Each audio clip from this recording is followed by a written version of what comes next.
இன்றைக்கி நம்ம lunch box ரெசிப்பியில் carrot சாதம் எப்படி பண்ணுறதுன்னு பார்க்கலாம்.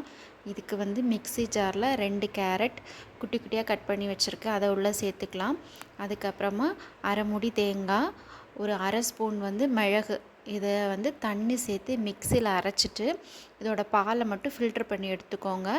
நான் வந்து ஒரு கப்பு அரிசி வந்து அரை மணி நேரம் ஊற வச்சுருக்கேன். அதுக்கு நான் வந்து 3 கப்பு தண்ணி எடுத்துக்குவேன். இது வந்து சாப்பாட்டு அரிசி. அந்த மெஷர்மெண்ட்டில் கூட நீங்கள் வந்து தேங்காய் பாலோட தண்ணியை வந்து ஃபில்ட்ரு பண்ணி எடுத்து வச்சுக்கலாம். இந்த மாதிரி பால் தனியாக சக்கை தனியாக ஃபில்ட்ரு பண்ணி எடுத்து வச்சுக்கோங்க.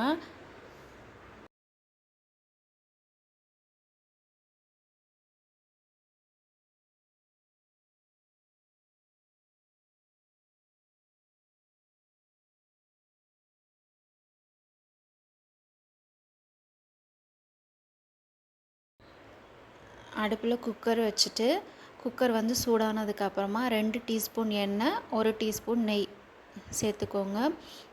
எண்ணெய் நல்லா சூடானதுக்கப்புறமா ஒரே ஒரு பெரிய வெங்காயம் உங்களால் எந்த அளவுக்கு மெலிசாக கட் பண்ண முடியுமோ அந்த அளவுக்கு கட் பண்ணிக்கோங்க. கட் பண்ணி இதில் சேர்த்து வதக்கி விட்டுக்கலாம்.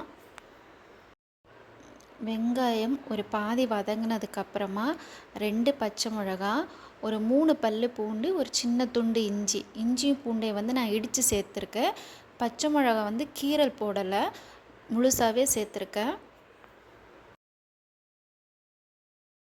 சேர்த்துட்டு ஒரு வாட்டி நல்லா கலந்து விட்டதுக்கப்புறமா ஒரு கேரட்டு, அதை இந்த மாதிரி நீளமாக கட் பண்ணி சேர்த்துருக்கேன். நீங்கள் இதை வந்து துருவி கூட சேர்த்துக்கலாம். சேர்த்துட்டு நல்லா கலந்து விட்டுக்கோங்க. கலந்ததுக்கப்புறமா 3/4 டீஸ்பூன் கரம் மசாலா இதில் சேர்த்துட்டு உப்பு சேர்த்துக்கோங்க. சேர்த்துட்டு இதை நல்லா கலந்து விட்டுக்கோங்க. அடுப்பை வந்து லோ ஃப்ளேமில் வச்சுக்கோங்க, தீயாமல் பார்த்துக்கோங்க. தீஞ்சிருச்சுன்னா மசாலா ஒரு மாதிரி ஸ்மெல் வரும். அதுக்கப்புறமா அரை மணி நேரம் ஊற வச்சுருக்கிற சாப்பாட்டு அரிசி, பொன்னி அரிசி இதில் சேர்த்துக்கிறேன். அதுக்கு கூடவே ஒரு 10லேருந்து ஒரு 15 அந்த புதினா இலை இருக்கு இல்லையா, அது மட்டும் சேர்த்துக்கிட்டால் போதும். சேர்த்துட்டு இதை நல்லா கலந்து விட்டுக்கோங்க. இது நல்லா கலந்ததுக்கப்புறமா 1 கப் அரிசிக்கு 3 கப்பு தண்ணி.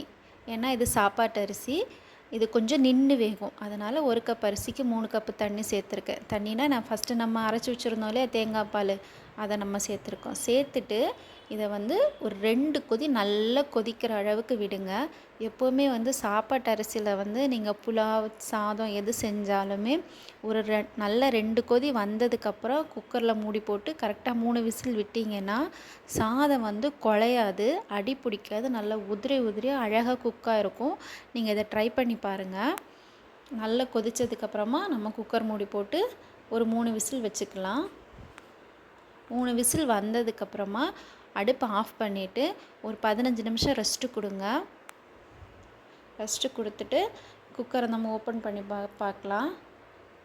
பாருங்கள், சூப்பராக நல்லா உதிரியாக நமக்கு கேரட் சாதம் ரெடி ஆகிடுச்சு. இது ரொம்ப ஈஸியாக இருக்கும். தேங்காய் பால் சேர்த்து செஞ்சதுனால இது ரொம்ப டேஸ்டியாகவும் ரொம்ப ஹெல்த்தியாகவும் இருக்கும். நீங்களும் இந்த மாதிரி ட்ரை பண்ணி பாருங்கள்.